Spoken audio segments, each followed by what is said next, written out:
Hey, what's up? How you doing, everybody? It's me, Robert Anthony, Living with Rob. In today's video, I'm going to talk to you about how to secure your rig, your trailer, your camper, as well as some ideas that I've concocted to secure the weight distribution hitch, one of the more expensive investments that you'll make, help you avoid theft. So let's get into it.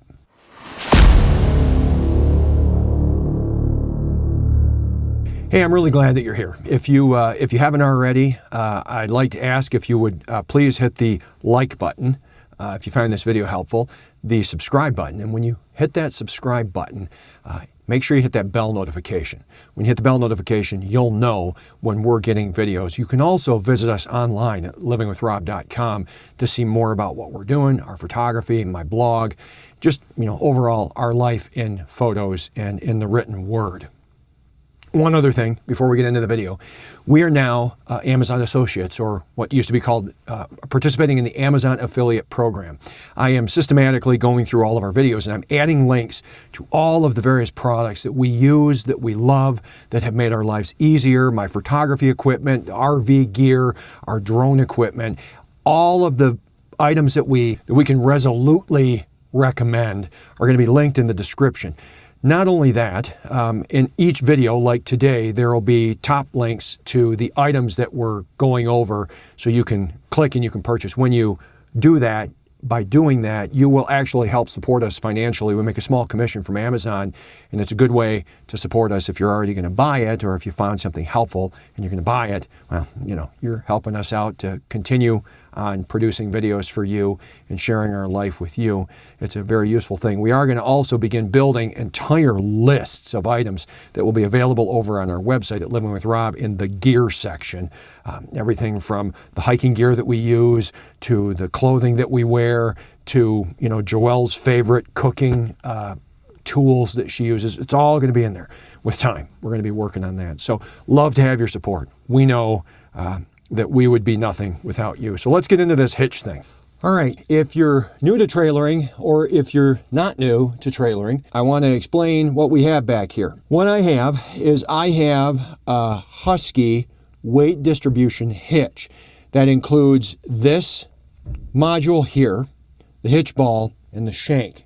Now, you may recall from a previous video that I did that I actually had to purchase a higher shank, this part right here, compared to the one that I had before. And again, there are going to be links to all of these items in the description below. Now, the reason that I had to purchase this higher shank, because I have a Winnebago 2108 DS, part of their Flex brand or their Flex series. This trailer hitch has a height off the ground of 28 inches. That's significantly higher than normal. My trailer sits up really high. There's a lot of space underneath my trailer with regard to how high it sits, which is why we bought it. We want it to have high clearance, but that means it sits up significantly higher than a normal trailer. Now, on my Toyota Sequoia, it wasn't necessary for me to raise the hitch up, but my Toyota Tundra does sit a little lower with regard to the hitch. So initially, I had put on it this anti-rattle hitch that's bolted down there. Even if somebody took the hitch pin out of the hole here, where there's not a pin right now, but if they took that pin out of there, it would be very difficult for them to pull this out and steal it from me. Okay, so I didn't have a locking hitch pin in there. However, in today's video, this is going to come off because we are going to be moving that. Now, let me explain to you why we're going to be moving that. When we get it set up in a dispersed campsite, we're going to be there for at least a week, if not the legal limit of 14 days. That means that I'm not going to want my truck attached to the trailer all the time. And we're going to be driving around, we're going to be going into towns and everything else. Now, normally, this would probably be all right to just have this and not necessarily have a locking hitch pin. The issue with when we're disconnected from the rig is this sits up so high that if I want to do work in the truck, this comes down and it rests on the hitch ball. And that's a problem.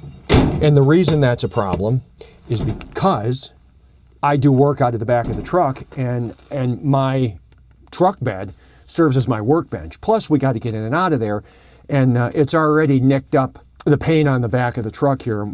We got to stop that, and we got to get rid of that. So that means that this unit needs to come out whenever we're going to be at camp for more than 5 or 6 days, as far as I'm concerned. Now, these are big, and they're heavy, they're cumbersome, and they get in the way.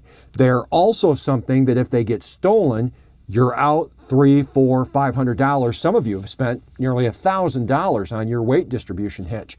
So that's a significant loss, not to mention the fact that now you can't move your camper. In a normal situation, if my bed came down and it didn't hit this, putting this Rhino USA locking pin through there, that would be enough. I wouldn't really be concerned with it, and I would just leave it, and I wouldn't do what I'm going to show you how I've resolved to store this hitch, because ultimately, when you're not attached, if you're going to disattach, you got to have a way to store this. I can't throw it in the back of my pickup truck because all of our storage food, our food storage, extra clothing, all of my tools, everything's back in there. There's no room to store this and have it clunking around back there and breaking stuff. And you also need a spot to store these really heavy duty weight distribution bars. You've got 2 of these, and I'm going to show you how I've resolved storing these, because these have grease. To make them fluid in there and work well, they have grease. If they hit the ground, picks up dirt, we obviously don't want that. So I'm not only going to show you what I'm going to do with this hitch to store it, but I'm going to show you how I'm going to remedy these to store them, and not only store them, but to discourage theft. We're never going to completely eliminate theft, but we're going to do the best that we can to help discourage theft and make it difficult for a criminal to steal our stuff, rendering us handicapped at the campsite, unable to get away. So let's get into taking this apart, and then I'll show you how we're going to do what we're going to do to store this hitch. All right, so what I have here is I have a modular square hitch bumper mount. From what I've been able to gather, this will fit on here. So this is by a company called Max Haul. I bought a number of their products. I've been really happy with them. But you see here, this little dude is going to go right there. I'm not going to put it on top, and I'll explain to you why. I'm not sure, but I think this thing might weigh 80 pounds. Man, oh man, it's heavy. I'm not going to be able to put it on top. And the reason that I'm not going to be able to put it on top is because the hitch shank on my hitch is so long, it'll bump up against the bottom or the back of the trailer. So when we put this on, we're going to put it on right here is what we're going to do. And then we'll be able to fasten it on there. So let's get the parts out.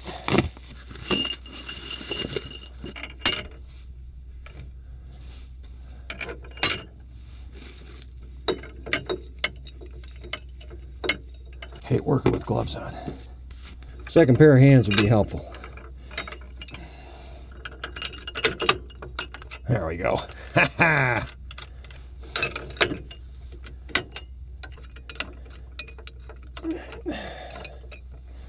See if it has torque specs on here.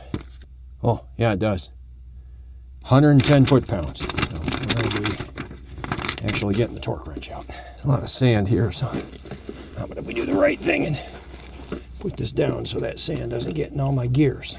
You know, not entirely necessary for me, as far as I'm concerned, to put these down to 110 foot-pounds. Mostly because I'm not using it for towing. Obviously, you want to do it the right way.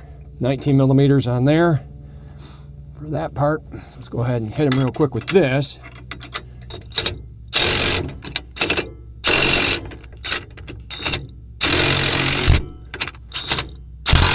So my impact wrench has a 600 foot-pound torque capability. We obviously do not want to be doing that. So instead, we're going to put the torque wrench on. Got it torqued to 110.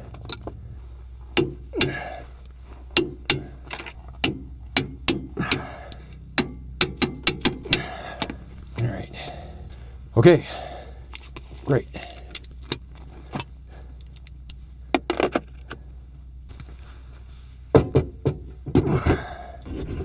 All right, so now we put that in through there, just like that.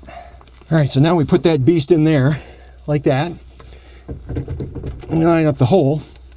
Then we take our Rhino pin, locking hitch pin, unlock it. It's off just a little bit. There we go. Put that through there. Put this dude on here. She's locked down.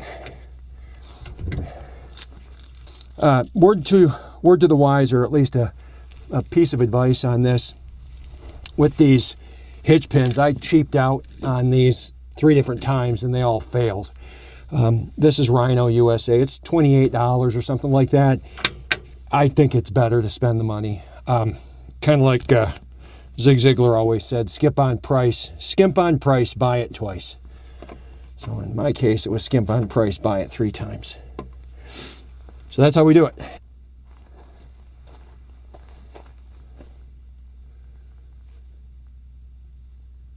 One of the other items that I added when we're detached is this master lock, hitch lock.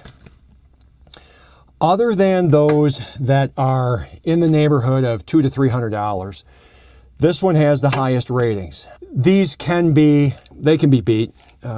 Like with anything, a crook can come in if he really wants it, and he can detach it fairly easily, as I understand it. You know, it's just really comes down to, nice and tight like that, just making it a lot of hurdles to go through. I put this on, it was about $30. Again, a link on the description below. And then my last thing that I've done to store the anti-sway bars, or the weight distribution bars, is I went to the Home Depot and I bought a couple of hanger brackets. And with these hanger brackets, I actually self-tapped screwed them into the frame, and I use those to hang them up. Then what I do, I have them hung up out of the dirt and out of the ground. I was initially throwing them just onto the ground in the grass and stuff.